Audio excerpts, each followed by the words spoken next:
Você já agiu de uma forma que não reconheceu como sua? Disse algo que não planejou. Tomou uma decisão que parecia vir de outro lugar. Sentiu uma emoção tão intensa que parecia maior do que você. Como se outra pessoa estivesse no comando por alguns instantes. Você provavelmente atribuiu isso ao estresse, ao cansaço, a um dia ruim. Mas Jung tinha uma explicação diferente. E ela é muito mais perturbadora. Ele passou décadas estudando mitos, religiões, contos de fadas e sonhos de culturas que nunca se comunicaram entre si. Civilizações separadas por oceanos, por séculos, por idiomas completamente distintos. E descobriu algo que não conseguia ignorar. Os mesmos personagens apareciam em todos os lugares. O herói que parte e retorna transformado. A sombra, o inimigo interior. O velho sábio que aparece no momento certo. A grande mãe, ao mesmo tempo nutritiva e devoradora. O trickster que quebra as regras e força a transformação. Essas figuras aparecem nos mitos gregos e nos contos africanos, nas religiões orientais e nos rituais indígenas das Américas, nos sonhos de um executivo em São Paulo e nos sonhos de um camponês medieval na Europa. Para Jung, isso não era coincidência, não era imitação.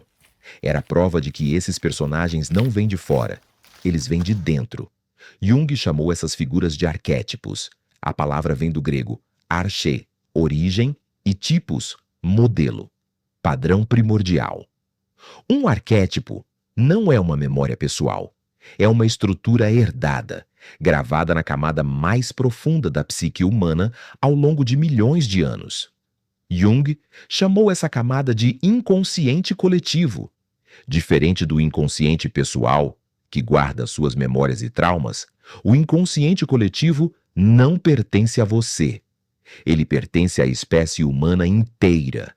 Você nasce com um cérebro que já sabe ter medo no escuro, que já reconhece um rosto, que já sabe que existe uma figura de mãe, de pai, de inimigo, de protetor. Você não aprendeu isso. Nasceu com isso. Os arquétipos se ativam em momentos de crise, de apaixonamento, de perigo, de criação intensa.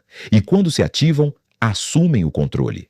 Muitas vezes, sem que você perceba. Jung identificou 4 arquétipos centrais. Entendê-los muda como você se enxerga, como você se relaciona e por que você faz o que faz. O primeiro, a persona. Persona era o nome das máscaras que os atores gregos usavam no teatro para indicar o personagem que interpretavam. Jung usou essa imagem para descrever o papel que todos nós interpretamos para o mundo. O profissional que nunca demonstra dúvida. O pai que nunca perde a calma. O amigo que está sempre disponível. A persona não é uma mentira. Ela cumpre uma função real.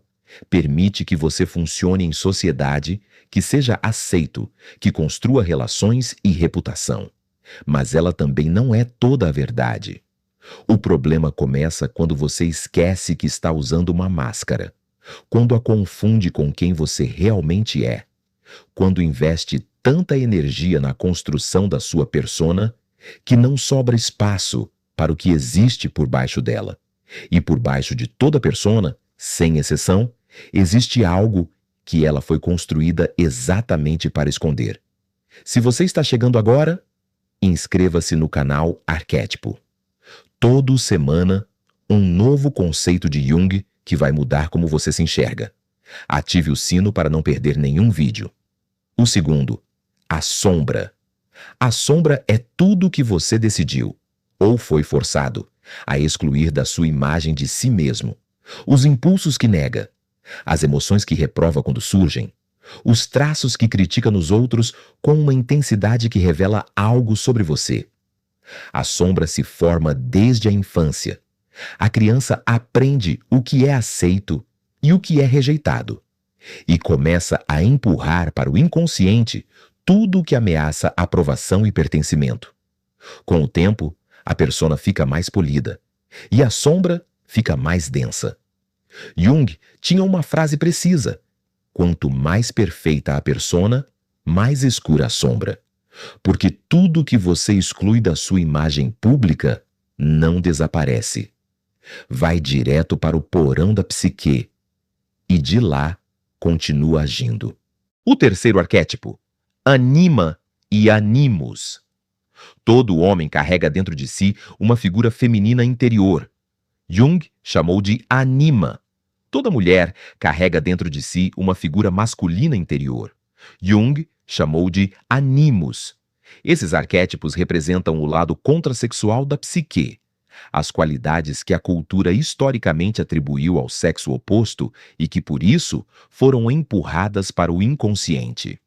Em um homem cujo mundo interno ignora a ânima, você vê rigidez emocional, incapacidade de vulnerabilidade, uma necessidade constante de controle que disfarça uma profunda insegurança, relacionamentos que se tornam batalhas de poder. Em uma mulher cujo ânimos foi sufocado, você vê pensamentos críticos paralisantes, uma voz interna que diminui, que duvida, que sabota cada passo em direção à sua própria autoridade. Mas quando integrados, quando reconhecidos, nomeados e aceitos como parte de si, esses arquétipos se transformam. A ânima traz ao homem profundidade emocional, intuição, capacidade de conexão genuína. O ânimos traz à mulher clareza de pensamento, determinação, força de ação sem desculpas. Jung acreditava que nenhum ser humano se completa sem integrar esse lado interior, não como uma negação do que se é, mas como uma expansão. O quarto arquétipo, o self. O self é o arquétipo central, o núcleo em torno do qual todos os outros giram. Não confunda com o ego. O ego é apenas a parte consciente da mente. É o que você pensa que é, o que você acredita sobre si mesmo, a narrativa que você conta para se explicar. O self é o todo, a totalidade da psique, consciente e inconsciente, luz e sombra, masculino e feminino, passado e potencial. Jung descrevia o self como um centro de gravidade psíquico, um ponto de equilíbrio em torno do qual a personalidade inteira pode se organizar, quando você para de fugir das suas próprias partes. Nas tradições religiosas, o self aparece sob muitos nomes: o Cristo interior, o Buda que já existe em você, o Atman do hinduísmo, a centelha divina da mística judaica. Para Jung, não era metáfora, era a estrutura mais profunda da psique e o destino de todo o processo de individuação.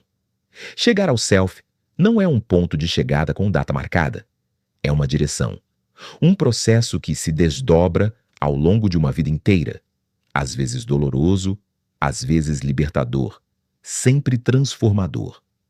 Os arquétipos não são abstrações filosóficas. Eles se manifestam em padrões concretos e repetitivos na sua vida, padrões que você provavelmente já reconheceu, mas não sabia nomear.